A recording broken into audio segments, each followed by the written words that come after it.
सोलापूर ही वस्त्रोद्योग नगरी आहे व आज वस्त्रोद्योगाला चांगले दिवस आहेत. त्याचा फायदा घेत पुण्यश्लोक अहिल्यादेवी होळकर सोलापूर विद्यापीठाने वस्त्रोद्योगाविषयी विविध अभ्यासक्रम, प्रकल्प तसेच उपक्रम सुरू करून वेगळे नाव निर्माण करावे असे प्रतिपादन राज्याचे महामहिम राज्यपाल तथा सार्वजनिक विद्यापीठांचे कुलपती CP राधाकृष्णन यांनी केले. शुक्रवारी पुण्यश्लोक अहिल्यादेवी होळकर सोलापूर विद्यापीठाचा 20वा दीक्षांत समारंभ पार पडला. यात राज्यपाल CP राधाकृष्णन यांच्या हस्ते विद्यार्थ्यांना विविध पदव्या देऊन सन्मानित करण्यात आले. यावेळी ते बोलत होते. यावेळी व्यासपीठावर इन्स्टिट्यूट ऑफ केमिकल टेक्नॉलॉजी मुंबईचे कुलपती पद्मभूषण प्राध्यापक JB जोशी, विद्यापीठाचे कुलगुरू प्राध्यापक डॉ. प्रकाश महानवर, जिल्हाधिकारी कुमार आशीर्वाद, प्रभारी कुलगुरू प्राध्यापक लक्ष्मीकांत दामा, कुलसचिव योगिनी घारे, परीक्षा व मूल्यमापन मंडळाचे संचालक डॉ. श्रीकांत अंधारे यांच्यासह व्यवस्थापन परिषद सदस्य, विविध विद्याशाखेचे अधिष्ठाता यांची प्रमुख उपस्थिती होती. यावेळी एकूण 15,291 विद्यार्थ्यांना पदवी प्रदान करण्यात आली. 71 संशोधक विद्यार्थ्यांना PhD पदवी तर 57 विद्यार्थ्यांना सुवर्ण पदके देऊन सन्मानित करण्यात आले. प्रारंभी दीक्षांत मिरवणूक निघाली. यामध्ये अधिष्ठाता, व्यवस्थापन परिषद, विद्या परिषद, अधिसभा सदस्य आणि पदवी घेणारे विद्यार्थी दीक्षांतचा बाराबंदी पोशाख परिधान करून सहभागी झाले होते. पद्मभूषण प्राध्यापक JB जोशी यांनी दीक्षांत भाषण केले.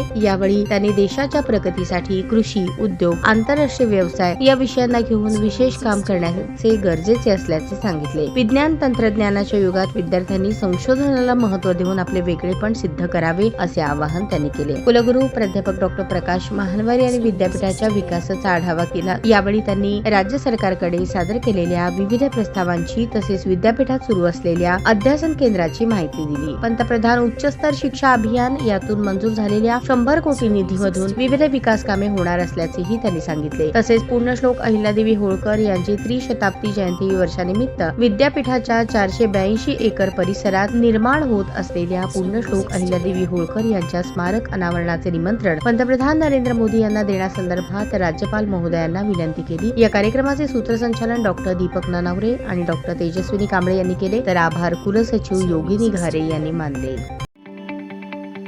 ताज्या बातम्या पाहण्यासाठी प्राईम महाराष्ट्र न्यूज चॅनलला सबस्क्राईब करा.